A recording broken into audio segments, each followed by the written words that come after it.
I have no memory of what setting I put my ring light on last time.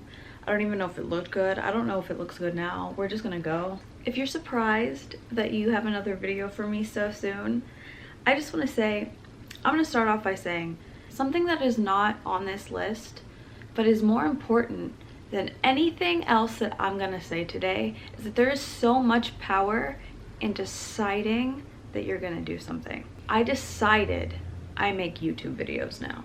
I'm doing 75 hard. You think I wanted to work out this morning? I was tired, but I decided I'm gonna finish this challenge. You think I want to drink all this water? I'd rather have a Dr. Pepper, but I decided I drink water now. And that goes with like a lot of things. Like, why do I feel pretty right now? Because I decided. Just like little and big things, I decided. Anyway, let's keep going. You know, 29 things is like a lot, and so I'm gonna get through this as quickly as I can, and if I feel like I need to touch on things deeper, I'm gonna make another video. Some of these things are things that you probably already know and you just need to be reminded of it. Some things I'm sure you've heard a million times and you're like, whatever. Some of these things might only apply to me. You can know something, but until it happens to you, you register it different, and then you're like, that was true all along. Number one is kind of a two-parter. It's the time is going to pass anyway, and time isn't gonna wait for you to heal to keep going. By now, I'm sure you've heard the time is gonna pass anyway a million times, but some of you maybe haven't. Like, I didn't hear it until not that long ago, and as soon as I heard somebody say the time's gonna pass anyway, whether you start it now, the time's gonna pass anyway, it really did something in my brain where I'm like, I should start now, because if I don't start now, 6 months is gonna pass and I still haven't started. The easiest thing that I can apply this to is fitness.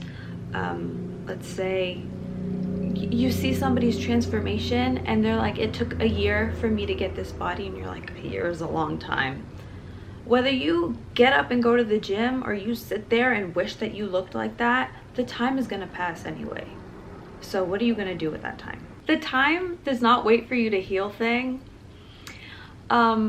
is a little harsh, but let me tell you how I interpret that. When I was in middle school and I was going through my first heartbreak with my first little boyfriend that I had, I stopped caring about, so I didn't do my homework. I started failing everything. It was bad. I wasn't showering. I wasn't really eating. Like, it was, I let myself go a little bit back then. And after a while, after like the first week of self-loathing and just rotting away, my dad was like, you know, you still have tests and homework and the world is still going on around you. Like, school isn't going to wait until you feel better to like start counting your grades again. Like, get up, go, be better. And even so young, like, I knew he was right. So I was like, man, I think this is one of those things where I'm just gonna have to go deeper into it at a different time. Number two is your beauty needs to be the least interesting thing about you. Like, I feel like I'm gonna talk about my dad a lot in this video, but my dad, this was something that he told me a long time ago. He said he was on a date with this woman and she was gorgeous, 10 out of 10, perfect looking, but she had nothing to say. And you can be the most beautiful person in the entire world, but do you really, like, when you're dying and it's your funeral, you want everyone to be like, it's a shame that she died. She was really pretty.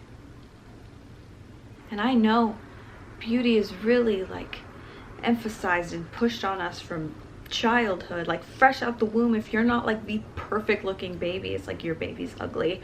That sucks. And then you grow up and then they teach you to be in competition with other girls, and I wish we wouldn't do that. You need something else other than just being pretty. You need hobbies. You need to take up different things, learn different things, because it just, life is more fun that way too, when you're not so focused on what you look like all the time. There's a fuzz. When you're not so focused on what you look like all the time, you feel so free. Number 3, speaking of being free, life is so much more peaceful when you're private. This isn't something that I learned until much more recently. I used to post everything on Instagram and Twitter, everything. And I didn't really see a need to not do that. I didn't think it was hurting me. My boyfriend is a very private person. He doesn't post anything that's going on in his life. And then I realized that I started to be more that way. And it was so nice not having anybody in your business. Also, something that might sound a little like, I don't know, but whether it's your wins or your losses, if you're posting everything, like, some people are watching you because they hate you. This is the part where it's gonna sound maybe like, but when your life is private, nobody can prey on your downfall. And they can, but they don't really know like what they hope you lose. Does that make sense? This one very much applies to me, and maybe other people, but very much to me. Don't tell anybody your goals until you've already started or you've already achieved it. I didn't know that this was a problem until I heard somebody else explain that when you tell somebody about something exciting that you're planning on doing, and that like big reaction that they have and they're so excited for you, your brain processes that as if you've already done it. So there's no need for you to actually go and do that thing because you've already received the validation for it. There have been so many things that I've shared with people who aren't in my close circle. My battery's gonna die. You see, the beautiful thing about me swearing I was gonna do YouTube off and on for years is that I have things like backup batteries and it's charging. Let's keep going. There are so many things that I have told people that aren't in my immediate circle. I'm going back to what I said a few seconds ago about some people are gonna prey on your downfall. Like 10 years ago, I told one of my old coworkers, she was my boss, one of my old coworkers, that I was working on an album. And that woman did not like me at all. For so many reasons that had nothing to do with me. I know that now. I fully believe that nothing that I said that I was going to do or was working on panned out because I told people that don't like me and they were praying that I don't achieve anything. Number 5, not everybody deserves access to you. And this is gonna sound again, but these things are true. I don't care what they sound like. Your energy is sacred. Your time is sacred. Not everybody is deserving of that. I am very selective about the people that I have in my life. I didn't used to be that way. We'll talk about this more later. But, you know, some people have to go. Being in your presence, being in your energy, being a part of your life is something so special. And not everybody is worthy of being there. And that's not mean, that's true. Next one, some people aren't gonna like you because they decided that they don't. It doesn't matter if they don't have your side of the story or if they got to know me like they would like me. No, they're not. They decided that they don't like you for whatever reason, whether they feel threatened by you, they think that you're stupid. It doesn't matter. They decided that they don't like you. And there's nothing you can do to win them over. And you also shouldn't try to win them over, because why would you want that? Number 7 is something that I know is hard for a lot of people, and I've never had this problem, but it's to allow yourself to feel your emotions. I don't think I'm capable of pretending like something isn't happening. I don't think I'm capable of like pushing it down and swallowing it and pretending that I'm okay. If I'm not okay, you're gonna know that I'm not okay. I don't believe in the whole putting on like all the time. I don't believe in putting on a brave face all the time. I think you're allowed to cry, you're allowed to vent about it, you're allowed to feel everything. Because if you pretend like it's not happening, it's gonna keep popping up until you deal with it. Sometimes it takes me a year or 2 to get over something. And you know, some people are gonna be like, move on, like get over it. This is me. Like, me crying is me releasing it from my body. It's getting it out. Me talking about it, whether I talk your ear off about it or not, you know, not everybody can be your emotional dumping bag, and like, that's a conversation for another day. Talking about it, crying about it, screaming, whatever you have to do, get it out of you, or else it's gonna sit inside of you until you crack. So maybe it takes me 2 or 3 years to get over something fully, but once I'm over it, it will never come back up again. And it's so nice. The next one has to do with relationships, and I want to do a whole video about relationships, because if you can't communicate with your partner, they are not the person for you. If you're afraid to bring things up, if you can't have a discussion, if they aren't willing to talk about things with you, they don't care about the problem. They just hope that you shut up. You shouldn't fear your partner. You shouldn't be afraid of like, oh, like, I'm afraid to bring this up because like, I don't want to nag. No. If it's the right person, you can talk about it. I'm gonna go so in depth on this in another video, but let's move on for now. This next one is a reminder to you and me. Truly confident people aren't looking at you. They're not judging you. Let's say, example, I get ready, I put something on, I think I feel good, I look good when I'm in the mirror, and then I go outside and my posture's bad, and I'm like trying to hide from everybody, because what if I think that I look good but I don't? And when people are secure in themselves, they're not going around looking at other people looking for flaws. If there is like a little tear in your shirt, a hair is out of place, if people are finding tiny little flaws in your appearance, if they catch it, they're looking so close at you to find flaws because you look so good. And they're like, there's no way. Let me pick it apart. The next one, reminder to you and me, your surroundings, the state of your bedroom, the state of your house is a direct reflection of what is going on in here. If you're feeling low mentally, your house is dirty. I know it is. Mine is. It was. My house is pretty clean right now. I need a tidy, but I feel so good and empowered and confident right now that I'm like cleaning as I go. And I've never done that before, and it's so nice. And that's probably something that you already know. You know, but I learned that a few years ago when I watch a lot of cleaning content, and somebody, you know, the idea of depression bedrooms, depression bathrooms, that just, it clicked in my head. I'm like, yes, my room has always been dirty because I hated myself and I was so insecure and I was very depressed, and it was just, it looked the way I felt.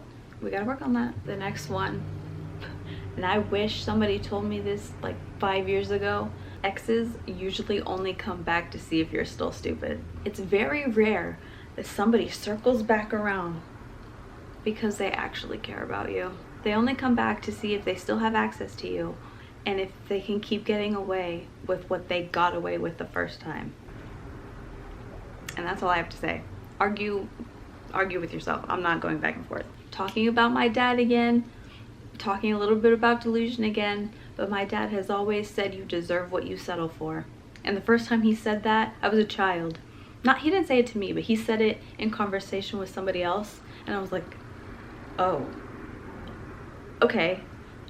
I put that in my pocket and I've always kept it. No matter what it is, if you are yearning for more, you can go get it. One of the beautiful things about life is that even if you feel stuck, you're not stuck there. The only time where I can see an argument for that is if you're in a really abusive situation and you can't get out yet. Other than that, if your partner just isn't being nice to you, go. Don't settle for anything. The next one, I did not believe this for a long time, up until recently, within the past like 2 years, where I was like, I hate that that's true. It usually is said you can't love someone until you love yourself. And that's the way I've always heard it. And I'm like, yes, I can, because I love that person so much.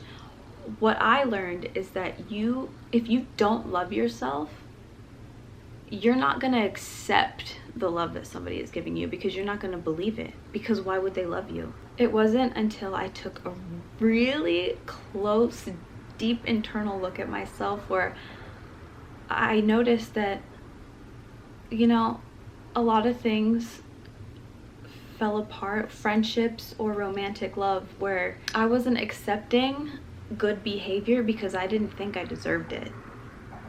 And things were falling apart because I would reject like the intimacy or the conversation or the compliments. If you don't see the good in you, you're not going to believe anybody else who says that they do. Number 17, most people don't know what they're doing.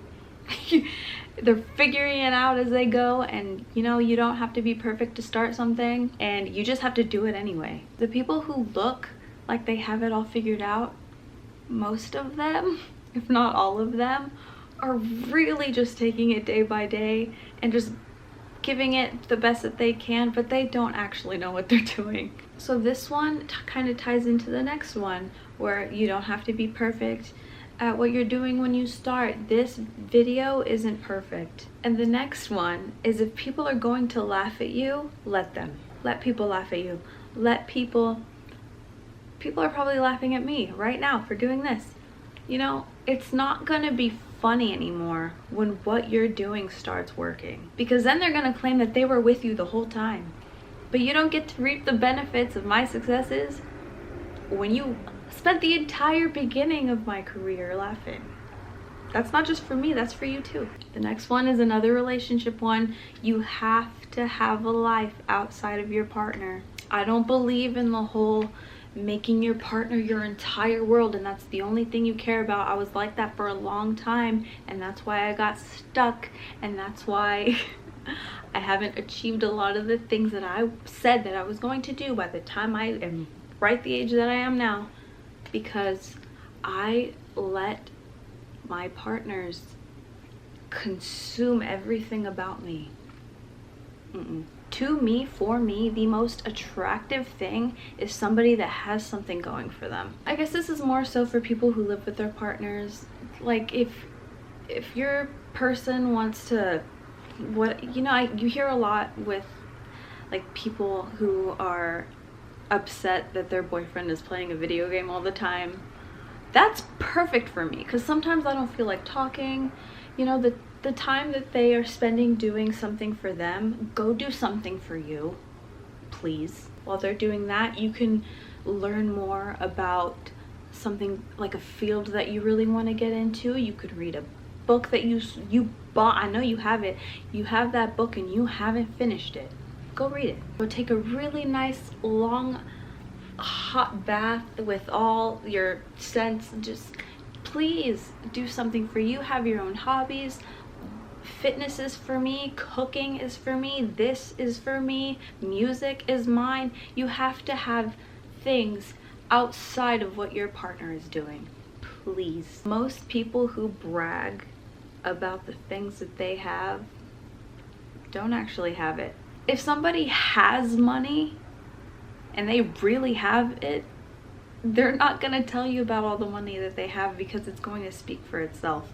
Another thing that my dad has always said is that feel how you feel about this, I don't care, but it's true.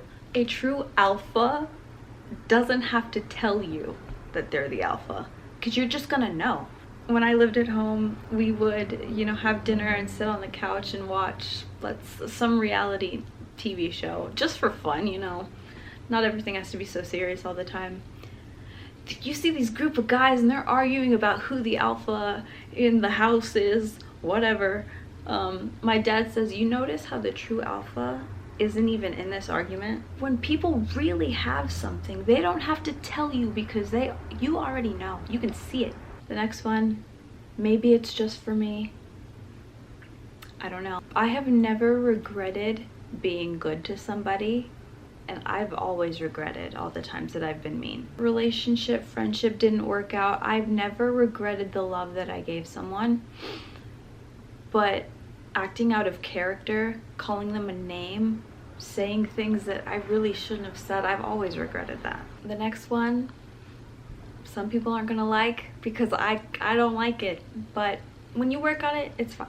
The music that you listen to and the content that you absorb plays such a huge role in how you feel. One of my favorite bands is a band called Waterparks, and I was watching an interview. He was saying, I wish that I remembered exactly what he said, but he was like, and it's so true, when we're young and we're discovering music that, let me just speak for myself. When I was young and I was discovering music outside of the music that I would listen to with my parents, I naturally gravitated towards devastating music, and it's still my favorite. My favorite songs are songs that like that person ripped their heart out to make it. What I don't love, that I didn't realize then but I definitely realize now, is that when I was 11, 12 and I was gravitating to the saddest thing that you've ever heard,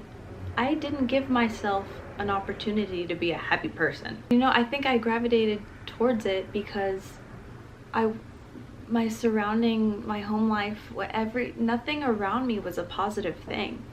And so it reflected the way that I was feeling.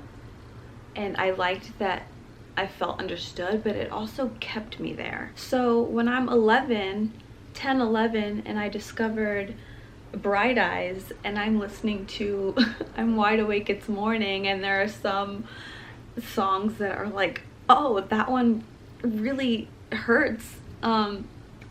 You know, when I'm waking up as a child and I'm pressing play on really sad songs and I never turn it off, I train my brain into thinking that that's just how life is. That's just how life is supposed to feel, and it's not. And you know, now I'm at the point where I'm not gonna stop listening to sad music. I'm just not gonna. It's my favorite, but I'm much more mindful when I'm listening to it that like your mood might shift, you know, but those emotions aren't yours.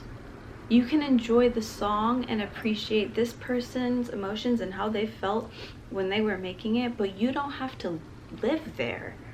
It's a hard place to get to, but you know, I'm working on it. The next one, you might like it, you might not, but you know, working out and eating right, it works. And it makes me so confident too.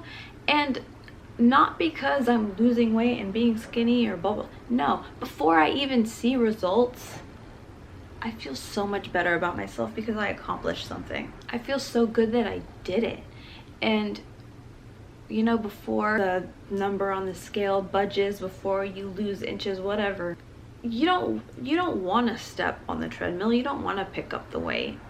But when you're done with the workout, it just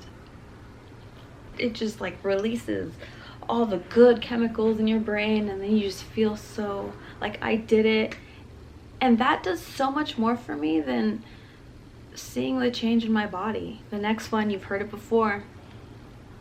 I'm a big fan of delusion. Delusion works, okay? Anything that I've truly wanted, I've gotten, because I've decided that it's already mine. Before I'm anywhere near the end goal, if I can see it and I know it's for me, and there's no shred of doubt behind it, I get it.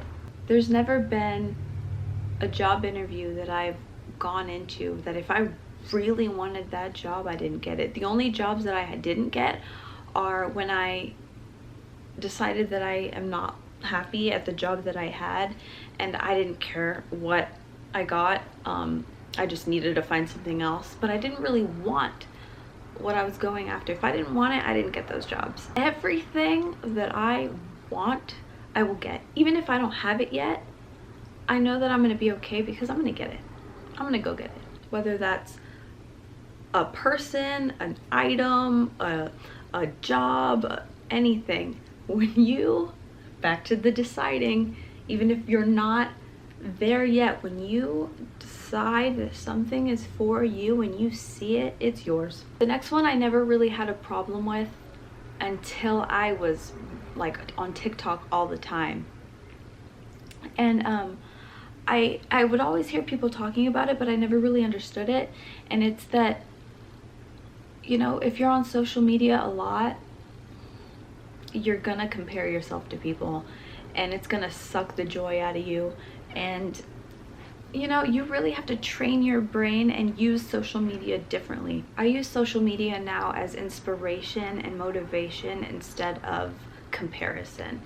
And I really had to practice at doing that because, you know, I don't think I'm the most perfect looking person in the world. I definitely have times where I feel ugly and I am in a slump or whatever, but for the most part I think that I'm like an attractive person. I never felt ugly until I was on TikTok and you're scrolling, because I watch a lot of beauty and lifestyle content, and a lot of those girls are gorgeous. And until I started scrolling and, you know, my phone is full of nothing but beautiful people, I'm like, oh, I'm ugly. I really had to curate my feed to where, you know, now I really only follow people that remind me of myself. And I'm not saying that I look like these gorgeous women, but what I am saying is that I now really only follow people that I see myself in. So when it comes to makeup and fashion and, you know, things like that, I really follow people who look like me. Dark hair, brown eyes, small build, so that I'm not comparing myself to that really pretty blonde. I'm not blonde. I don't have blue eyes. I don't have really long, beautiful, gorgeous legs. You know, I really have to learn to see the beauty in myself again. And the way that I'm doing it now is just to really take inspiration from people who look similar to me. Also, like I said in the last video, I watch a lot of self-improvement content. Right now, if I'm on my phone, I'm looking at, you know, most of the time I'm on Pinterest making mood boards. So whether it's goals that I want to set, recipes that will make me feel nourished, workouts that I can save and do later, whether it's podcasts or YouTube videos about, you know, cleaning your house or how to, you know, you get it. If you're on a self-improvement journey, you know exactly the content that I'm talking about, and I watch it every single day to remind myself of what my end goal is. So if you're on your phone and you're always feeling down about yourself, you're looking at the wrong stuff. You need to retrain your algorithm to give you positive things. The next one I still struggle with a lot, but I'm saying it to you and me. You're allowed to take up space. Stop being sorry for existing. I'm getting much more relaxed. I'm all hunched over. But you know, when I'm in public, mostly at concerts is where I feel this way. I don't allow myself to just enjoy the moment. I'm always very, you know, there's being considerate and there's doing what I do, where I won't dance or I won't like sing along, because I really don't want to bother anyone. I'll really just stand there. I'll use my phone. Like me just at a concert like this with my drink, just. If you paid all that money to go to a concert, dance. You paid to be here, you're allowed to be here and enjoy it. This happens to me also when I like go to a coffee shop or a restaurant. I'm literally paying to be there. I ordered my latte. I'm sitting at a table with my latte. I ordered my dinner, and I feel like I'm not supposed to be there. This is something that has to do with confidence, very much so. You're allowed to be there. You're allowed to speak. You're allowed to have a good time. I don't know exactly why I don't allow myself to be free. I'm working on it. Number 24 is hard. You're allowed to outgrow people, and you're going to, and people are going to outgrow you, and that's so normal, and it's painful, and it sucks, but it's part of life. I heard this phrase, this saying, some people are with you for a reason, a season, or a lifetime. Some people are there to teach you something about yourself or about the way the world works. Some people are there for a short time to get you through something. You know, they might be there a little longer, but they're not going to be with you forever, and you're going to have to be okay with that. And some people are your ride or dies, and they're going to be with you there until the very end. And as painful as it is, and it's going to take a while to get over it, some people you just have to let go, because even if you don't see what the reason is for their departure yet, one day you're going to, and you're going to be like, okay, that makes sense. Also, you don't have to, part of outgrowing people is growing yourself, and you don't have to feel guilty for growing. You know, as you evolve and go on throughout your life, some people aren't gonna change, and you are, and they're gonna be at a place in a mental space that you're not there anymore, and you don't want to be stuck there. So sometimes you just have to go. The next one is something, it touched a little bit more about one of the first things that I said, and I'm gonna make a video about it, but you spend too much time worrying about your appearance. I spent my entire child mind and my teenage years just focused way too much on my appearance, and I wouldn't go anywhere or talk to people because I thought if they looked at me too closely, they would realize that I'm actually ugly, and it got in my way. It got in the way of a lot of things. What's her name? Is it Jemima Kirk? Where you probably understand if you're like chronically online like me, where she said, I think you guys spend too much time thinking about yourself, and that's just true.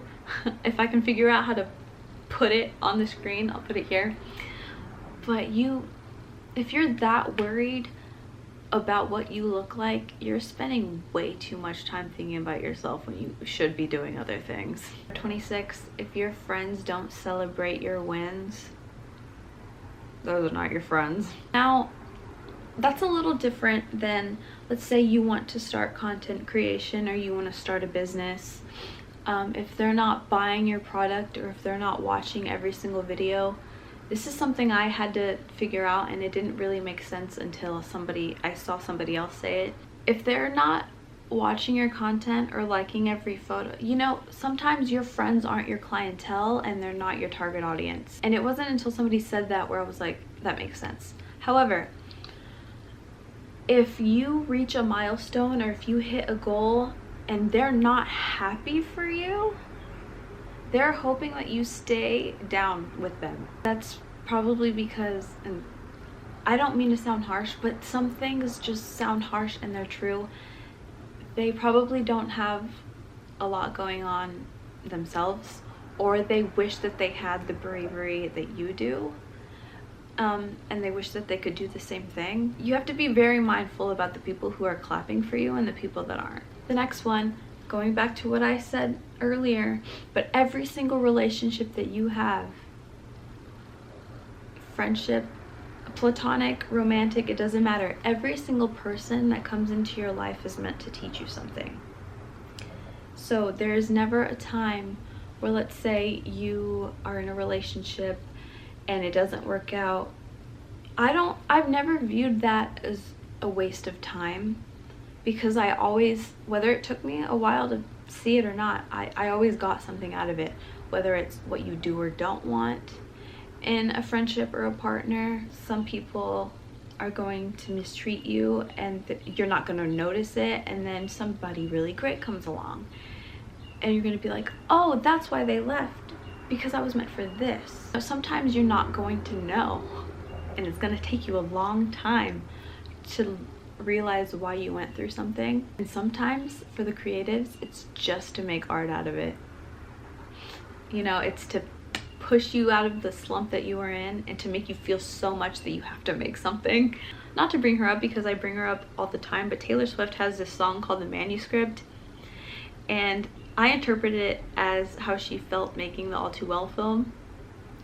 And sometimes things just hurt so you can create, and you're gonna learn other things, but sometimes that's just the main thing to take away from it. Number 28. Never stop being a student. You never know everything, and just because you're out of school doesn't mean that you stop learning. I'm not saying you have to like go take a math class, but there's so much out in the world that you don't know about that could be so interesting to you, but you haven't like delved into it enough. The world is just too big to stop learning. I thought that I wrote it down in my notes, but I didn't. I'm probably gonna have to touch back on this again in another video. For now, never stop learning. You're never done. The last one, and something that I've even said this to myself in the past, but maybe you need to hear it right now, and that's why I added it to the list, that if you have to ask yourself if you should leave this person, it's probably time to go. Once you start making the pros and cons list, in my time I've made many a pros and cons list, and I should have left before I even opened the notes app. You hear it a lot when people say, when you know, you know.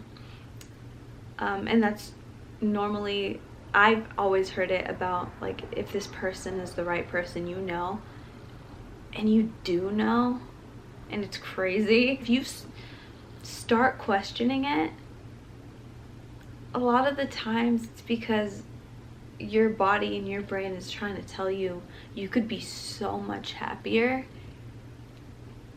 somewhere else. Maybe this person is a good person and they're not doing anything wrong and you're just not happy.